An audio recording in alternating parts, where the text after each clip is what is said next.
Assalamualaikum warahmatullahi wabarakatuh. Alhamdulillah wassalatu wassalam ala rasulillah wa ala alihi wa sahbihi wa mawalah. Ibu-ibu rahimakumullah, pengajian kita hari ini membahas tafsir Al-Quran atau tadabbur Al-Quran surat Abasa ayat 17 sampai 22 merupakan bagian yang kedua, makalah yang kedua.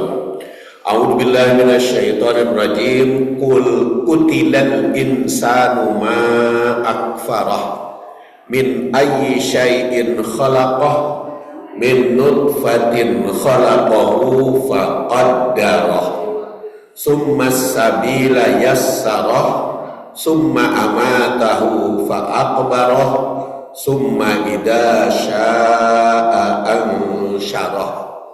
Muqaddimah terus tanasub ayat ini dengan ayat sebelumnya serta tanasub ayat ini dengan hadis, juga termasuk tarjamah labdiyah sudah kita bahas 2 bulan yang lalu. Sekarang kita lihat tahlil tafsir kutilal insanu ma akfarah.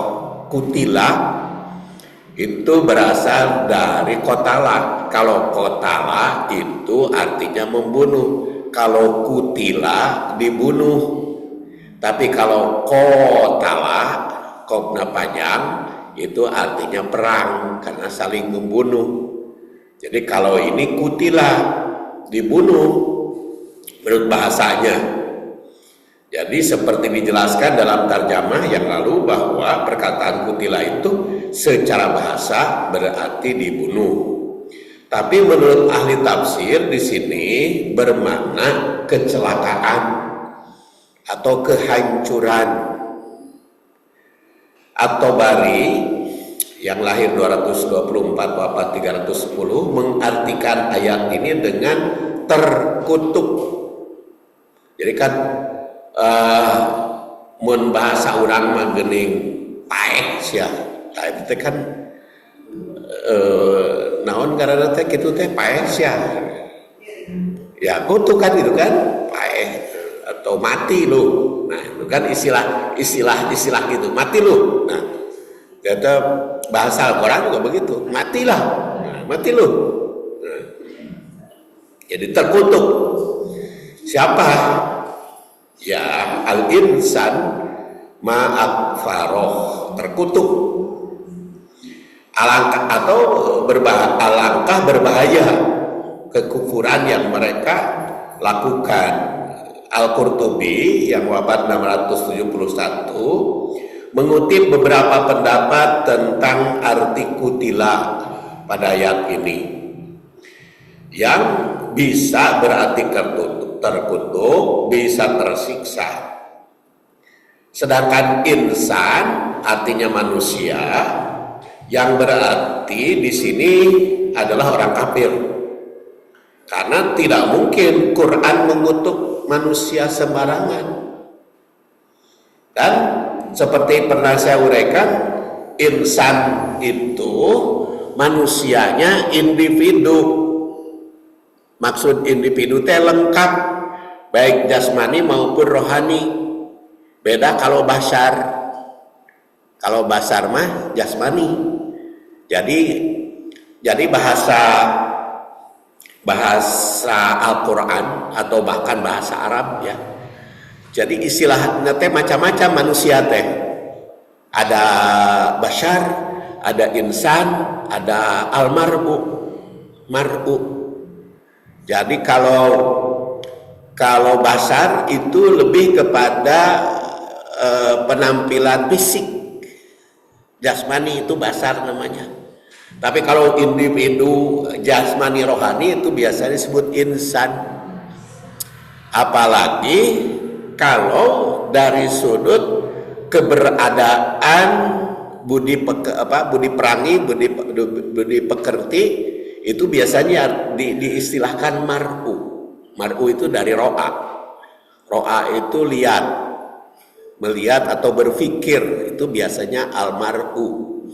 Seperti ada hadis mengatakan almar'u man ahabba.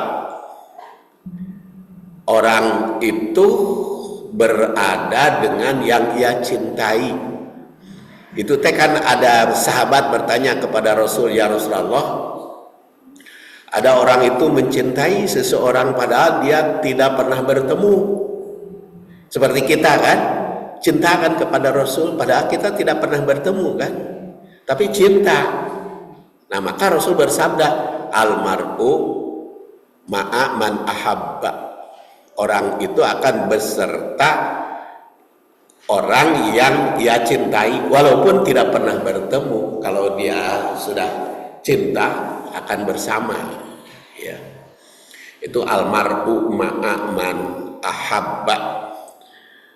Dan di sini juga sebagai contoh seperti dikemukakan di tarikh ayat, ada Uqbah bin Abu Lahab yang pernah menyatakan beriman, malah justru kafir lagi. Nah itu ma'akfaroh. Jadi Al-Baghawi yang wafat tahun 510 berpendapat bahwa ma'akbaroh itu bisa berarti ta'ajub. Makna teh, maknya itu berarti ta'ajub atau heran, keheranan, ta'ajub teh. Ma'akbaroh bisa berarti ta'ajub atau alangkah anehnya manusia bertambah kufur kepada Allah. Padahal Allah teh maha baik dalam segala hal. Bisa juga berarti tanda tanya, ma teh naon, apa artinya? Ma akbaroh, apa yang menyebabkan kufur? Apa yang menimbulkan manusia itu jadi kufur? Jadi perkataan ma di sini bisa menunjukkan ta'ajub, aneh, yang berarti mengherankan, bisa juga istifham atau tanda tanya. Atau tentang apa yang menyebabkan. Jadi jelas esensi ayat ini mengecam sifat manusia yang kufur. Seperti anak Abu Lahab tadi, sudah Utbah namanya, Incu berarti itu, Utbah bin Abi Lahab sudah menyatakan beriman tapi karena kufur padahal sudah mendapat nikmat, makanya di situ aneh pisan orang itu. Jadi mengecam. Tegaslah tidak ada alasan bagi manusia untuk kufur atas apa yang diturunkan oleh Allah Subhanahu wa Ta'ala kepada Rasulnya. Seharusnya manusia itu bertambah iman tatkala diberi peringatan. Kemudian dalam alinea lain atau bari yang wafat tahun 310 meringkas pernyataannya bahwa ayat ini mengandung arti dua arah. Pertama, menunjukkan ta'ajub, alangkah buruknya orang kufur itu, betapa terkutuknya orang kufur itu. Kedua, mengandung tanda tanya. Apa yang sebetulnya yang menyebabkan manusia itu kufur? Itu bukunya.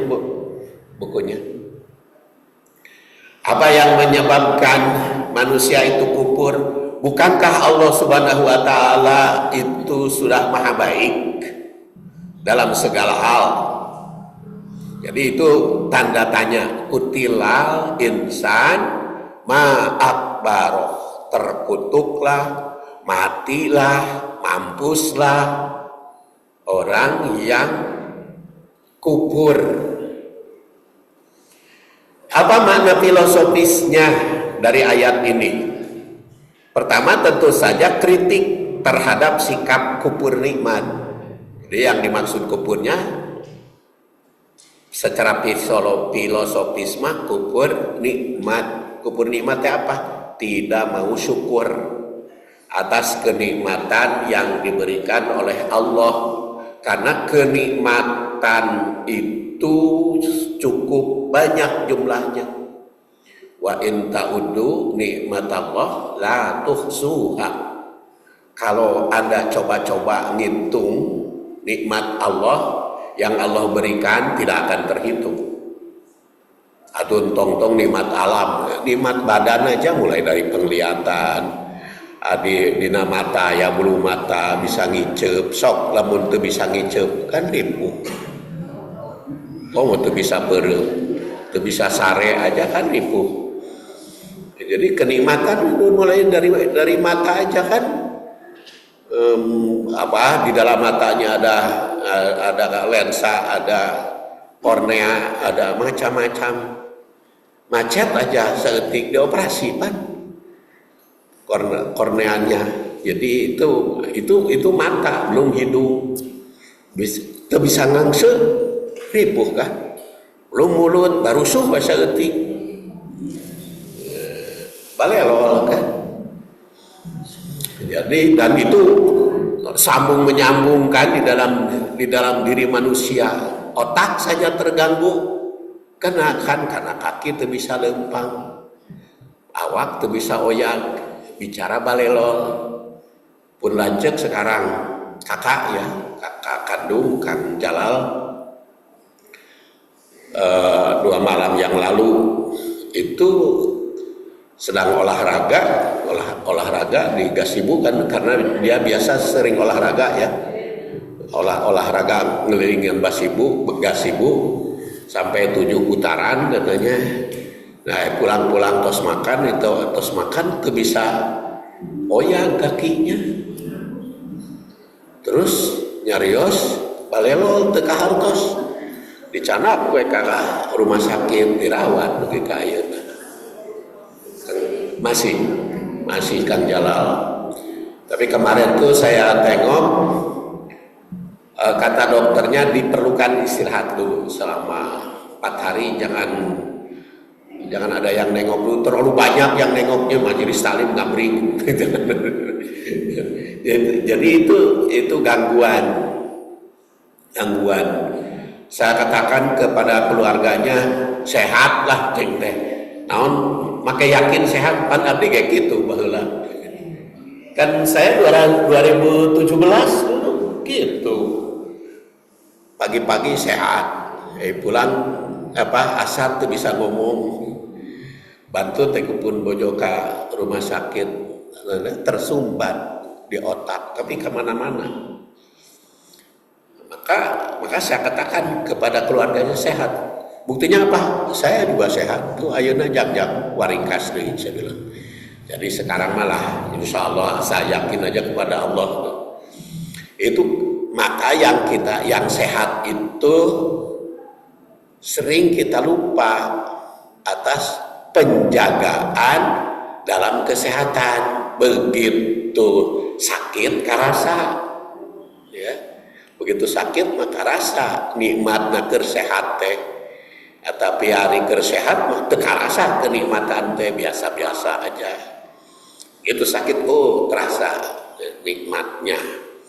Makanya di sini Quran itu mengecam alangkah jeleknya, alangkah mampusnya, alangkah terkutuknya orang yang tidak mau syukur atas nikmat, orang yang kufur atas kenikmatan. Karena kenikmatan itu cukup banyak, sering kita lupakan ketika kita nikmat mah. Sering kita lupakan karena nikmat itu ketika mendapatkan nikmat. Baheula makan ibu-ibu ge tuang teh naon segala lupakan nikmat, sekarang mah dibatasi.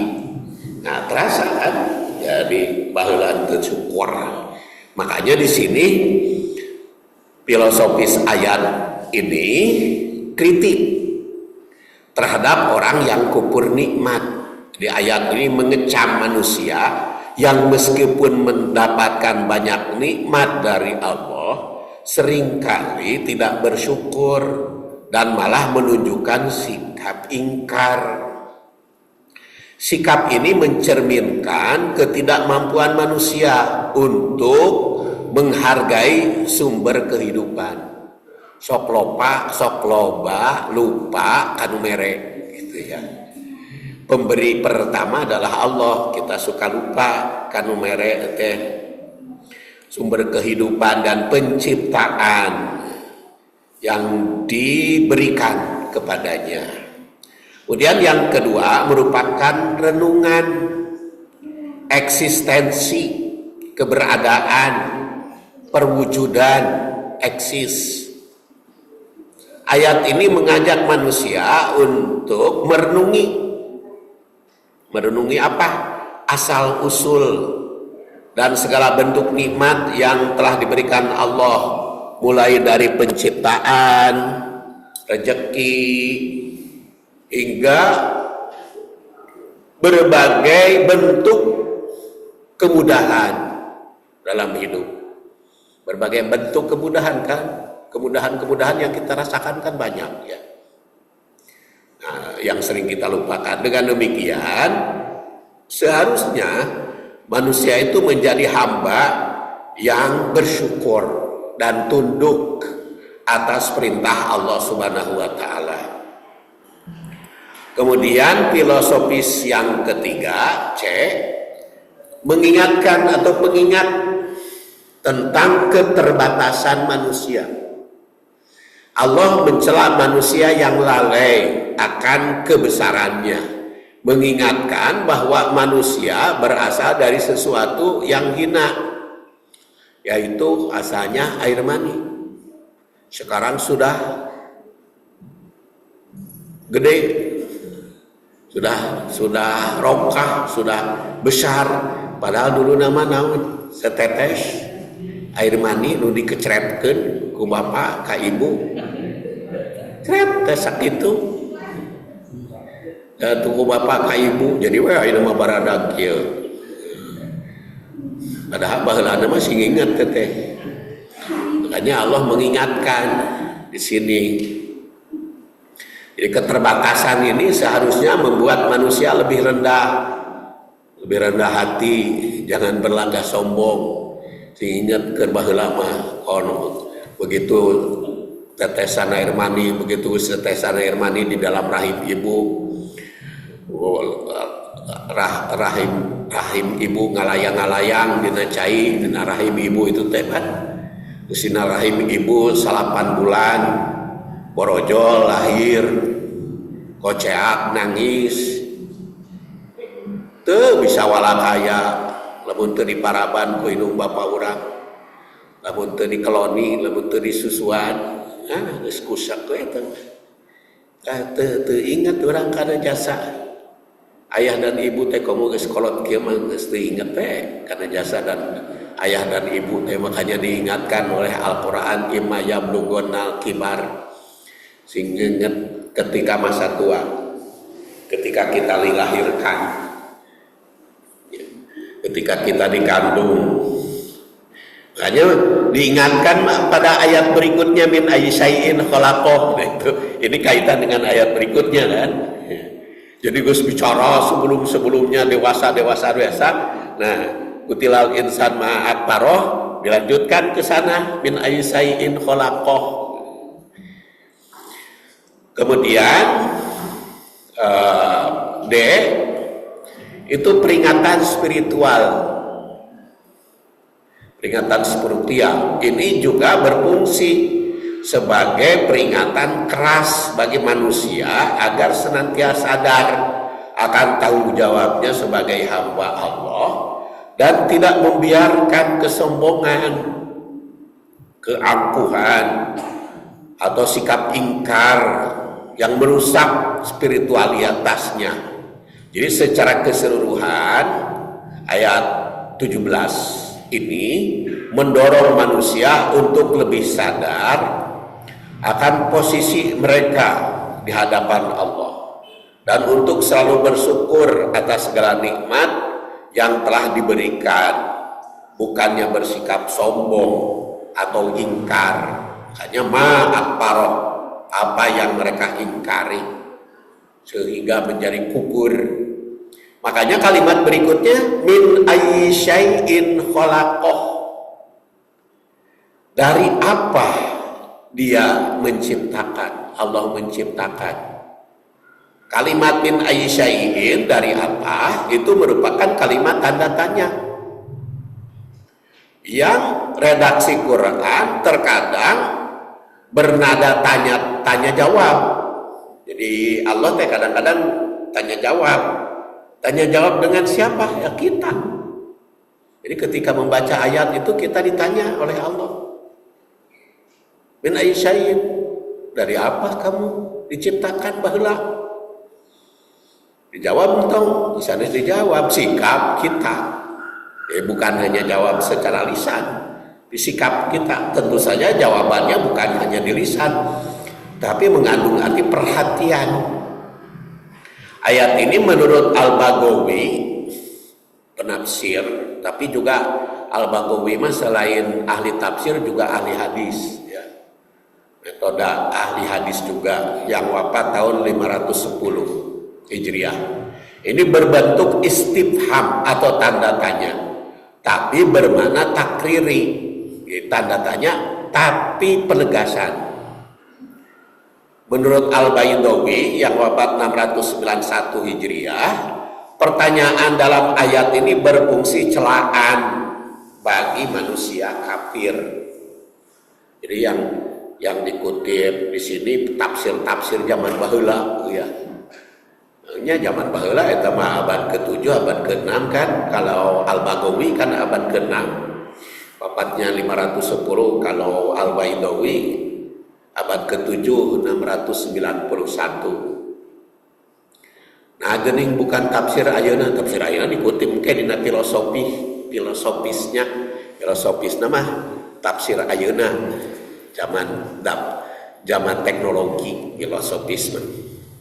Jadi pernyataan dalam ayat ini berfungsi celaan bagi manusia kafir, sekaligus memberikan pelajaran bagaimana seharusnya. Semestinya manusia itu ingat pada asal kejadian, dari apa. Makanya ayat sebelumnya kata kacida pisan, mampus ta orang kafir teh mani ingkar kana nikmat. Berarti diingatkan dina naon eta manehna diciptakeun teh kitu. Mani aing geus beunghar mani asa aing uyah kidul mulak cangkeng dina irung. Itu teh bahasa Jawa nama naon teh, asa aing uyah kidul mulak cangkeng dina irung. Eta teh sombong bahasa Sunda nama. Bahasa Jerman eta mah. Atau Turki turunan kidul. Sa aing uyah kidul mulak cangkeng dina irung. Sombong. Ini selak min ayyi syai'in khalaqah. Perkataan khalaqah berarti Allah menciptakan. Khalaqah kan menciptakan. Dia. Allah khaliq, kita makhluk. Lamun Quran, khaliq atau makhluk mun Quran? Bu? Makhluk. Eta mah Al-Quran makhluk mah cek Mu'tazilah. Khaliq naon dan teu disalahkeun. Makhluk teh cek Mu'tazilah mah Quran teh makhluk. Khaliq Jabariyah. Lamun Ahlus Sunnah wal Jamaah, Imam Ahmad mengatakan Al-Quran itu bukan khaliq, bukan makhluk. Nah itu kan aliran akidah teh ada Jabariyah, ada Qadariyah, ada Mu'tazilah. Nu mana nu benernya wallahu a'lam, nu bener mah Allah we, nu bener mah. Ngan cek Mu'tazilah mah makhluk Quran teh, tapi cek lawan Mu'tazilah, Jabariyah itu khaliq. Tetapi kalau kata Imam Ahmad, Ahlus Sunnah wal Jamaah, Imam Ahmad yang dilanjutkan juga oleh Imam Abu Musa Abul Hasan Al-Asy'ari, dilanjutkan juga oleh Imam Ghazali. Nah, kalau Imam Ghazali mah abad ke-6 Hijriah, lahir 450, wafat 505. Itu Imam Ghazali dalam Ihya Ulumuddin itu berpendapat bahwa Quran itu bukan khaliq, bukan makhluk. Nah itu ya kalamullah aja. Firman Allah we Quran. Quran. Disebut Khaliq kan yang menciptakan. Disebut Malik kan yang diciptakan. Lamun disebut Khaliq, Quran tidak menciptakan. Lamun disebut makhluk, bukan ciptaan. Jadi apa? Kalamullah. Gitu. Yaitu firman Allah Subhanahu wa taala. Walaupun baheula para syaikh, para ulama baheula teh jadi bertengkar tentang Quran. Jadi kalaupun sekarang berbeda pendapat, maaf.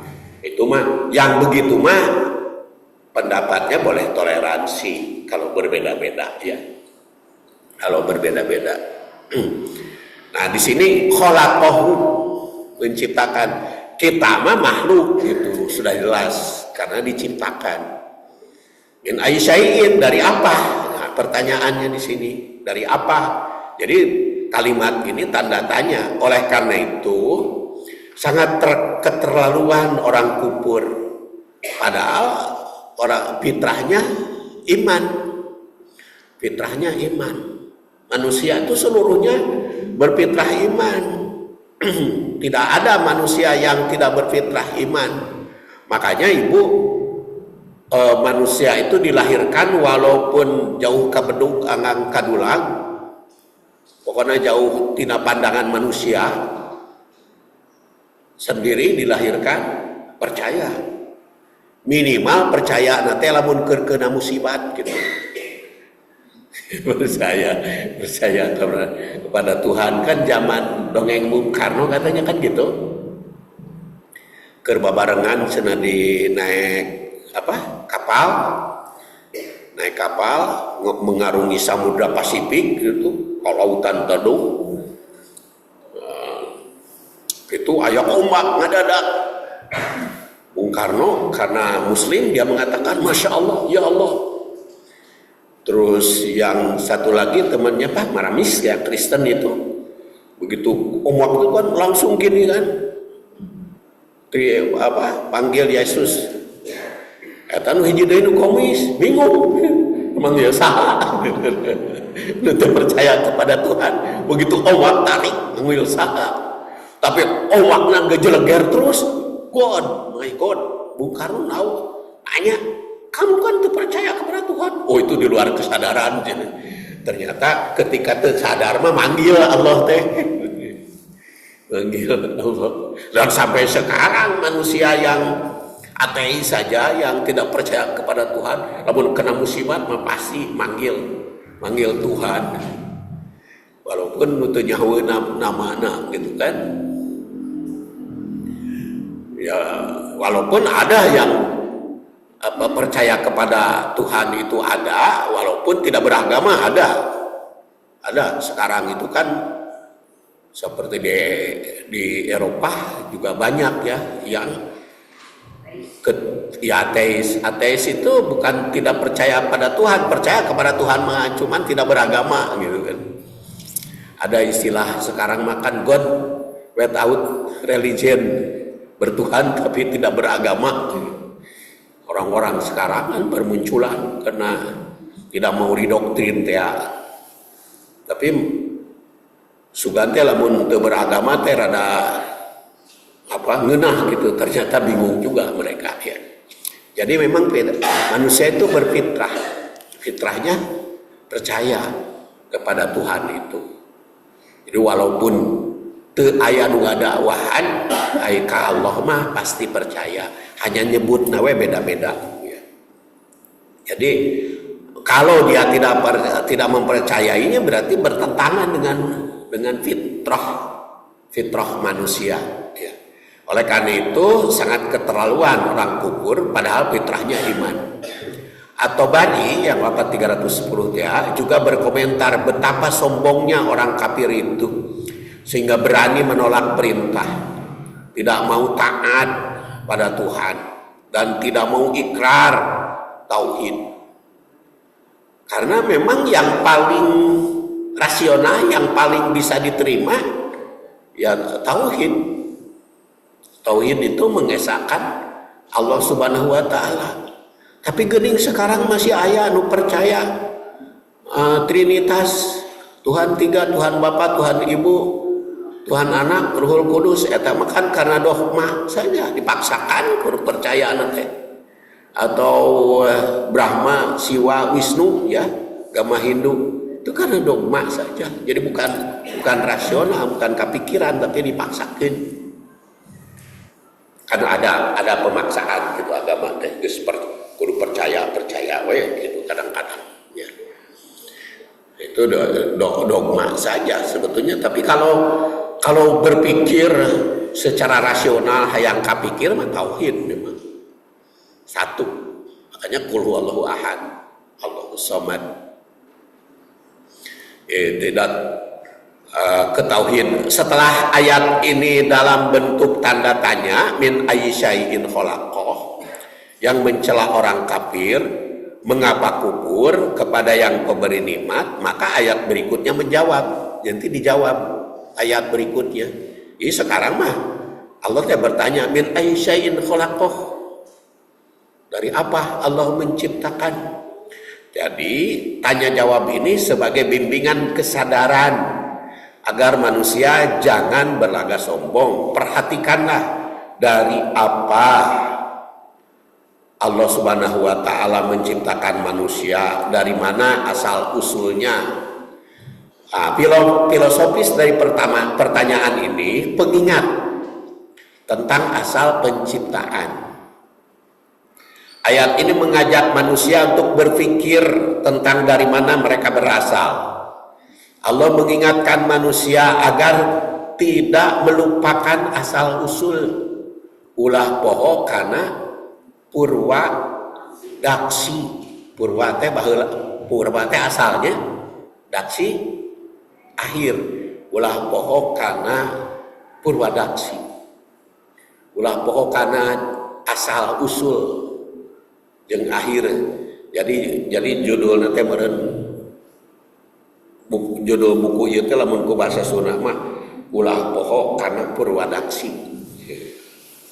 Ulah poho kana asal usul jeung akhir hayat. Jadi pengingat. Jadi Allah mengingatkan manusia agar tidak melupakan asal usul yang asalnya sederhana, dihina, ya, dihina kan, air mani itu kan dihina. Anu nganggap hina ibu-ibu biasa napan, pamitos bapak nantos keluar mani buru-buru kacai, kan? Dicuci, itu dianggap hina, dianggap kotor kan, dianggap kotor. Jadi walaupun di Arab yang keluar dibicen dan dicuci gitu.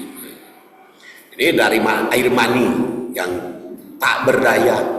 Ya karena memang Quran yang ngomong tentang air mani ya.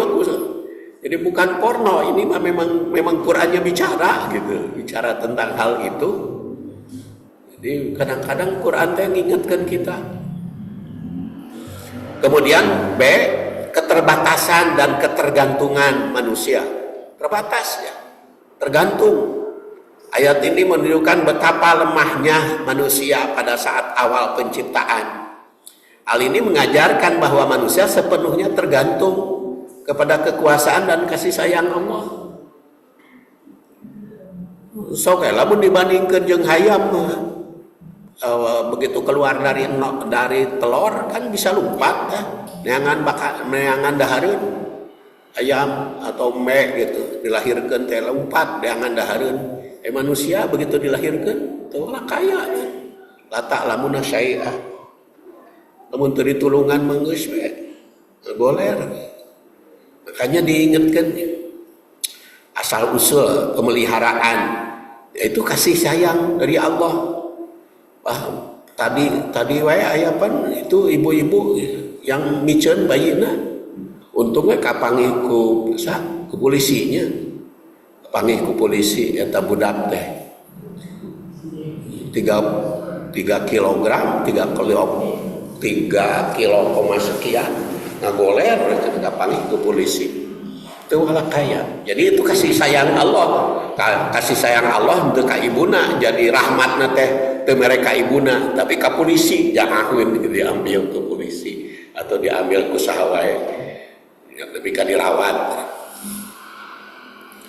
Kemudian yang C, renungan filosofis tentang eksistensi. Ayat ini juga mengajak manusia untuk merenung lebih dalam tentang tujuan hidup. Dengan memahami dari mana ia berasal, manusia diharapkan mampu menyadari bahwa kehidupan di dunia ini adalah sementara. Jadi asalnya dari mana, kemudian berada hidup. Jadi secara keseluruhan ayat ini adalah bagian dari pesan yang membimbing atau mengingatkan manusia untuk selalu sadar akan asal usul min ayyi syai'in khalaqah. Makanya dijawab oleh Allah sendiri, min nutfatin khalaqahu faqaddara. Jadi ibu ketika membaca surat Abasa teh ingat kan lamun salat teh salah satu langkah salat khusyuk apa artinya? Supaya salat khusyuk ya ingat atas yang dibaca. Jadi salah satu langkah agar sholat kita khusyuk ingat pada yang dibaca.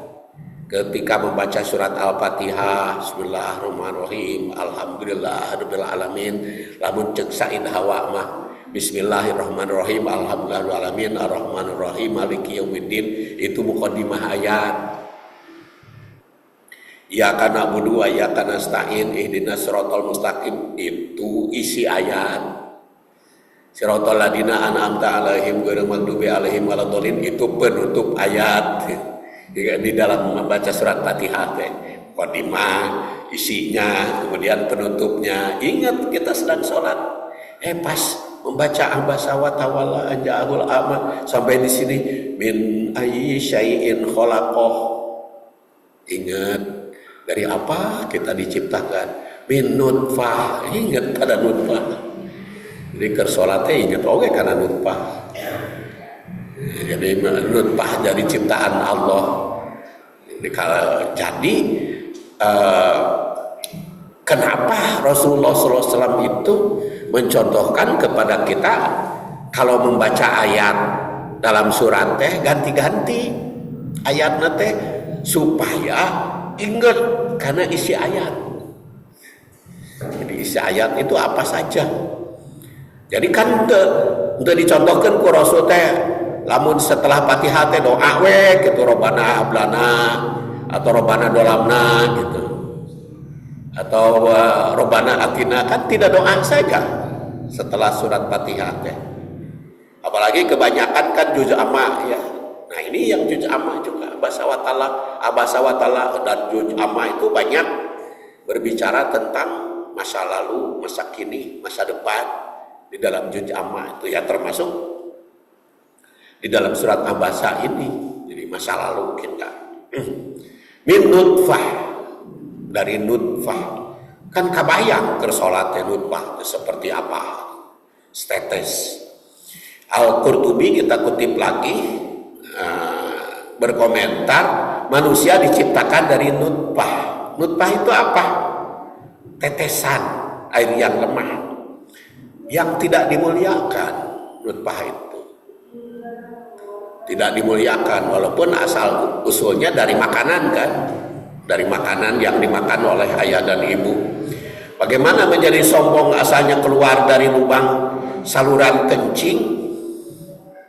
Saluran kencing kan itu teh lubang teh saluran kencing bapana teh keluar lebet ke rahim ibuna tuh.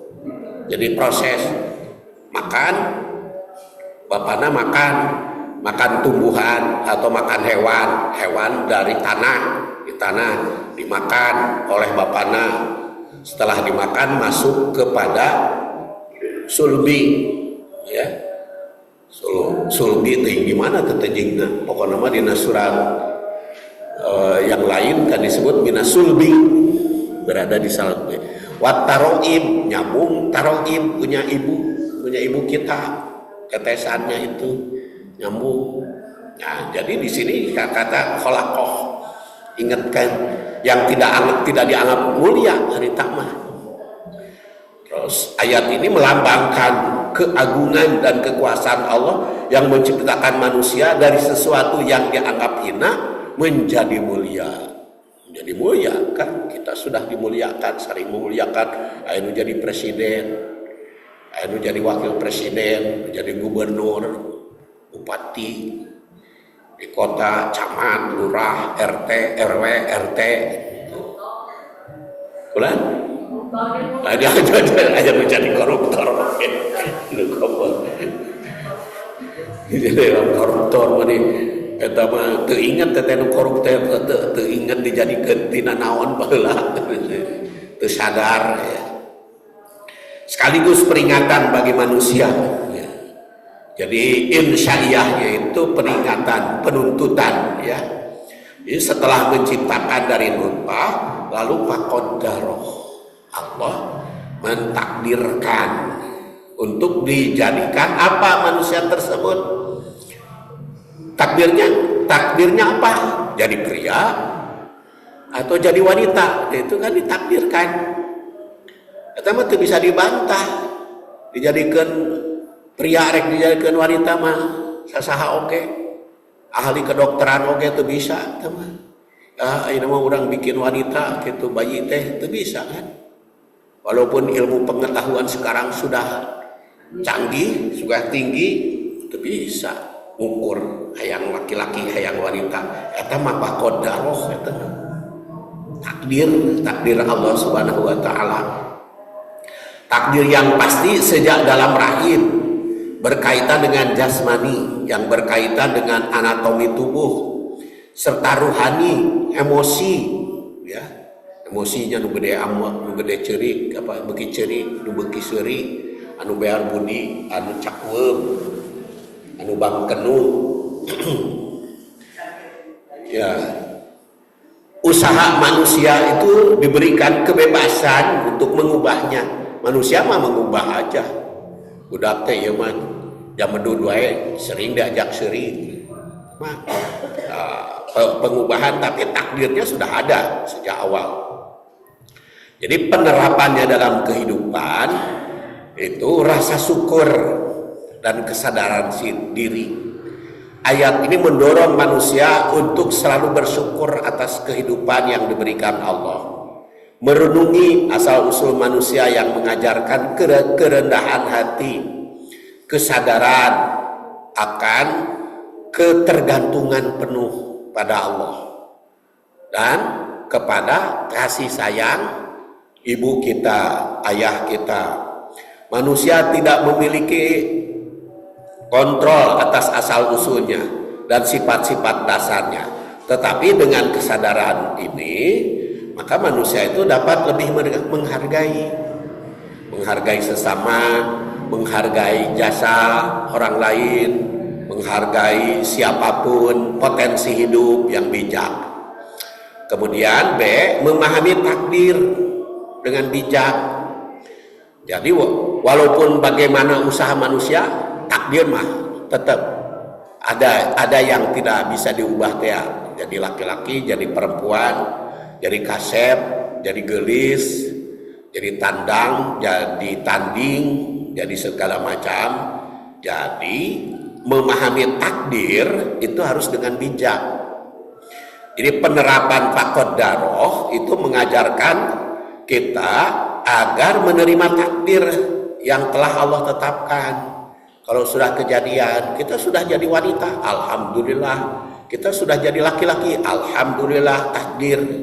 Baik yang terkait dengan fisik, fisiknya apa? Jongkung, pendek, jebrang, atau ceking. Nah itu dari Allah Subhanahu wa taala. Namun tidak berarti manusia itu pasif, ya. Usaha mah tetap bagus diperintahkan, tapi harus ingat kepada takdir. Kalau aya nu dioperasi, hayang irungna mancung, pek teh mancung teuing. Ayo kan mancung teuing. Pesek jadi pesek teuing segala macam, tapi Tapi adalah mun percaya karena takdir mah meureun moal kitu-kitu teuing kan. Ada itu ya.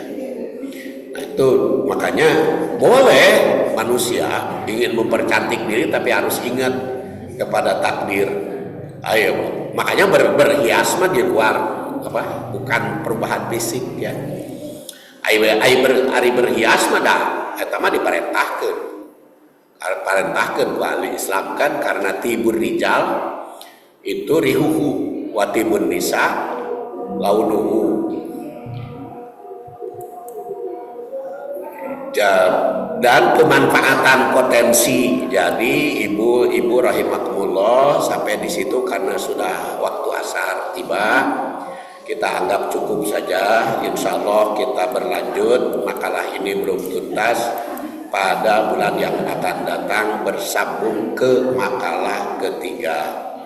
Kita akhiri dengan doa subhanakallahumma wa bihamdik asyhadu an la ilaha illa anta astaghfiruka wa atubu ilaik. Assalamualaikum warahmatullahi